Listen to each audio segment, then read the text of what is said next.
Today we're going to be comparing and contrasting quadratic functions. So a quadratic function is a polynomial function with a highest degree of 2.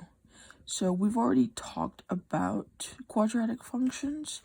It's the last function we talked about, which is the smiley face or the frowny face. We've seen the parent function, which is y equals x squared. We also have the standard form, the vertex form, intercept form. We learned how to switch around the forms. So what we're just going to be doing today is just comparing them. If we look at our first question, it's asking us for our y-intercept. Remember, the y-intercept is the y-axis right here.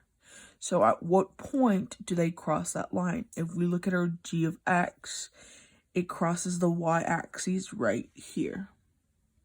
Where? At 5. So g of x, the y-intercept, and that's all I care about because we are only comparing if the y-intercept is at 5.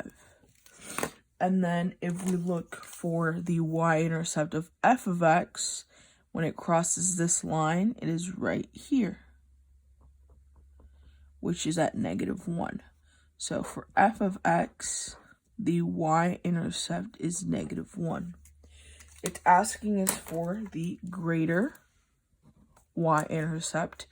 Which number is greater? In this case, it would be 5. So our function with the greater intercept would be g of x.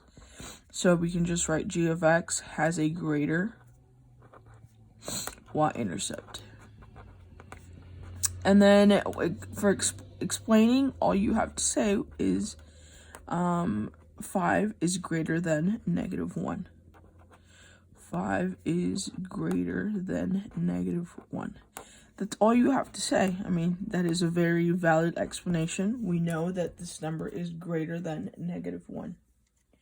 If we move on to question number 2, which quadratic function has a greater rate of change over the interval -2, -1? Explain. Now, when we talk about interval, that means we're only talking about a section. So in this case, remember, interval has to do with our x. So from -2, -1 would be this right here. We don't care about this. This is not important. All we want is from -2, -1. -2, -1. We don't care about this right here. We only care about -2, -1, -2, -1. If it would have said -2, 0, then it would be from here to here. But since it's -1, it's just that. Now, all we are doing is for the change of y. So if we look at f of x is just the change of y over the change of x.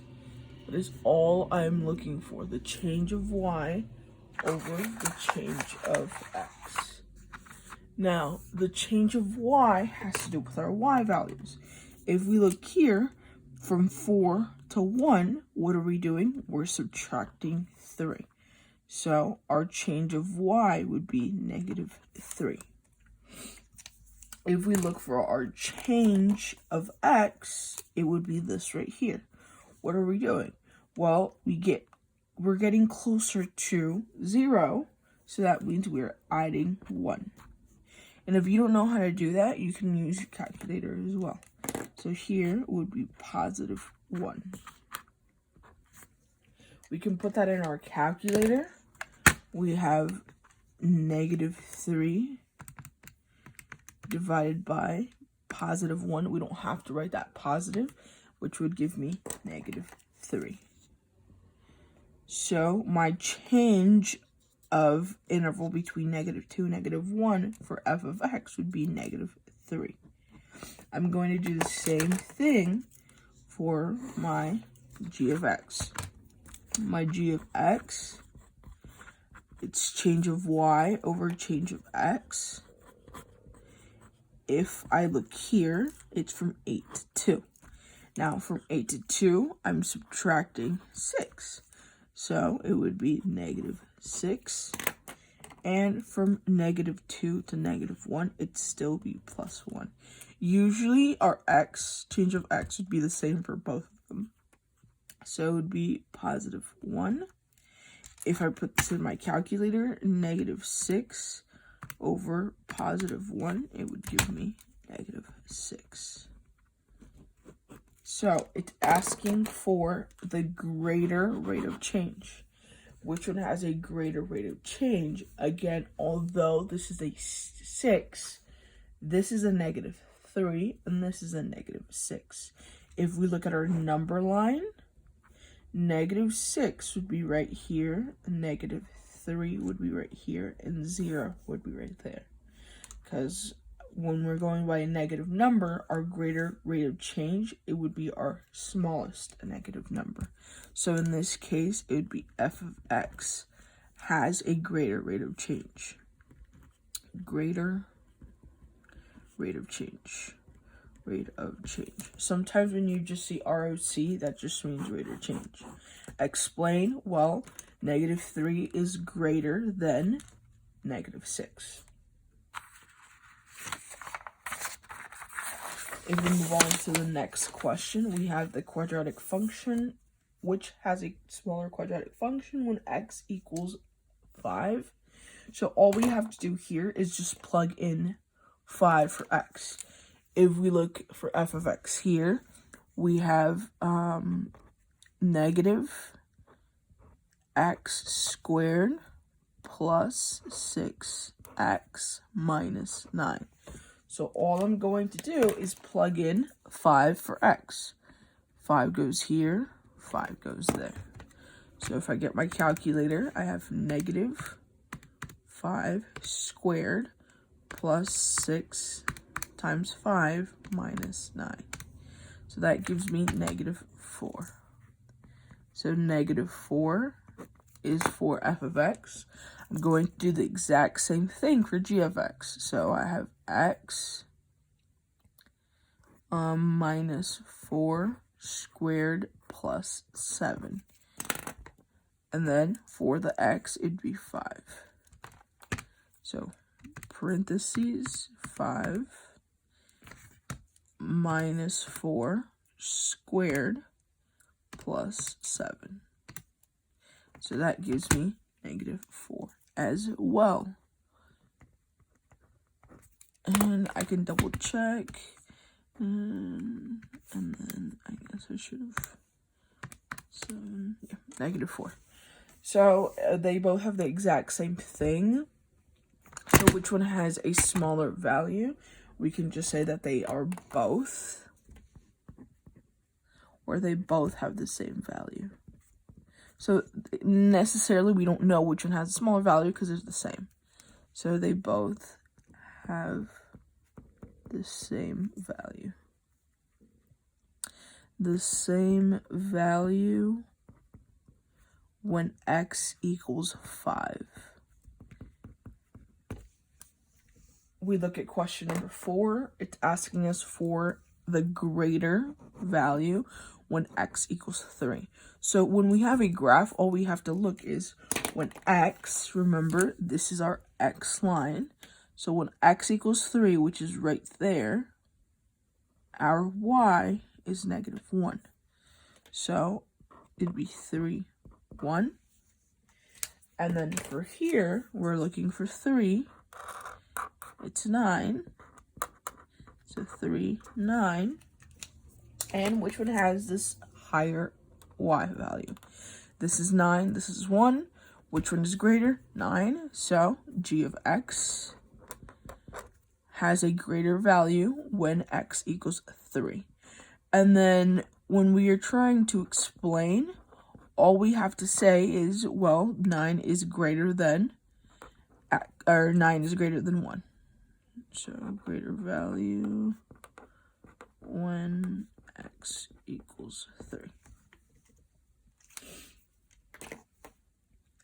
Which quadratic function has a smaller value for the y-intercept? So really quick to know, when we are talking about y-intercepts, we are looking for when it crosses the y-axis. So it is easy when we find the graph. When we have a graph, so all we have to look is for the number when it touches this line. In this case, it is 5. So we know that the y-intercept here would be 5. So now if we have an equation, all we have to do is set it equal to 0 or have x equals 0. So remember, when we have a y-intercept, x equals 0. So we can replace this x for 0. So we have g of x equals -1/4 parentheses squared. That x will become 0, and then we can just solve. So if we have -1/4 and then x, so replace that with 0, squared, that would just give us 0. So we know that our y equals 0. So here our y equals 0, and then here our y equals 5 in terms of y-intercept. Our x value is that. So which one has a smaller value? It would be 0. So when I plug it in, when I try to solve it, I'm just going to say g of x has a smaller y-intercept. Has a smaller y-intercept. And then again explaining, well, y0 is smaller than 5. So as you guys can see, doing this trend we've been doing with linear equations, quadratic equations, and exponential functions, it's pretty much the same thing in terms of finding x, finding y-intercepts. The difference right here would be the shape. So here we have state the interval that a quadratic function is positive. So it's the same thing. At what point is it above this line? So here, if we were to trace the function with our finger, we can see that all of this is below that line. So this doesn't matter, right? We start moving here, and it's above the line. Although it's going down, it's still above the line. When it gets here, it starts going down. So we don't care for this right here. Why? Because we only care when it's positive. From here on, it's positive. All this is below this line. So it's only from here to here.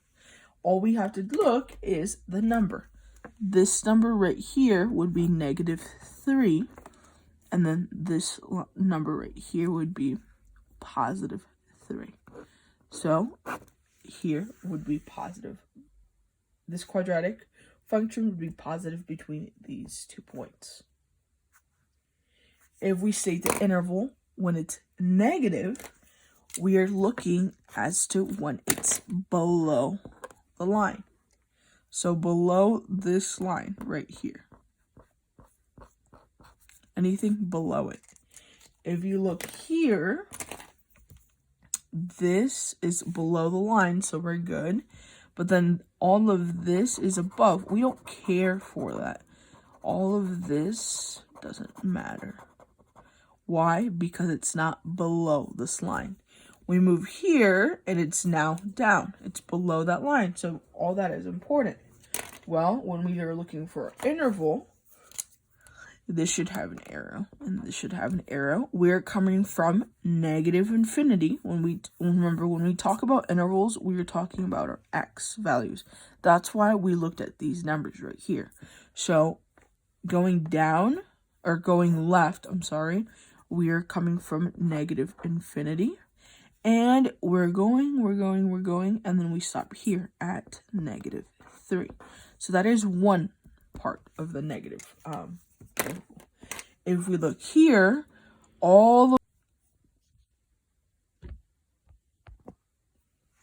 when we start back here at 3, we're going to go to the left. Remember, this is going left, that's why it's -infinity, while this is going right. So that's why this is +infinity. And the reason why we have these two is because it crosses at -3 and it crosses here at 3.